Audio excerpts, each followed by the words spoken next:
At least in the 21st century, cities are central to the process of development, certainly for sustainable development. The bulk of the world's economy has rested in cities now for 20 or 30 years. More than half the world's population lives in cities. It's going to go up to about 70% in the next few decades. And a lot of the incremental employment opportunities across the world will come from cities. So in countries that have a lot of young people, and those that are experiencing challenges of employment at the moment, cities are the way forward.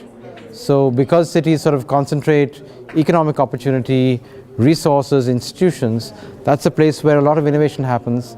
And in some senses, if we manage urbanization well, then we can create tremendous opportunities for our people.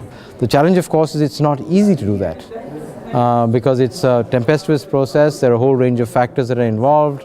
Our systems of governance are not sort of organized adequately to try and cope with some of these questions, and in different parts of the world there are different sets of questions. In Europe you may have questions of shrinking cities. In China and let's say India and South Asia, you may have problems of explosion of certain city sizes and others actually being depressed. So we have to deal with questions, urban questions, in a differentiated manner. I think, lots of people are increasingly looking to Europe for at least an idea of where they may actually go. While North American cities lead on a whole range of questions, I'm not sure whether that form of urban development is sustainable for many parts of Asia, Africa, etc. So I think, Europe, because of its scale and size, its older history of urban engagement, has very interesting lessons for us to learn. Though of course the cultures are different, the constraints are different. But I think the other question where the European Union would be very interesting to engage with is a question of regional and sort of territorial management.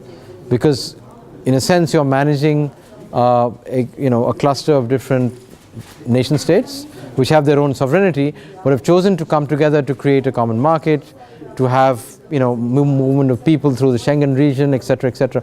Those are experiments and processes that I think many other parts of the world could actually learn from and build on, which are based on a respect for local culture, but yet are able to bring together a whole range of very diverse entities for economic interests, for political betterment. The position we take is very clear that it is a tremendous opportunity, but it's an opportunity that has to be exercised with caution. You don't do these things unilaterally. There's an existing frame and a system. You have to take that system along with you. That's one part of it. The second thing is the opportunity, like everything else in nature and society, comes with challenges.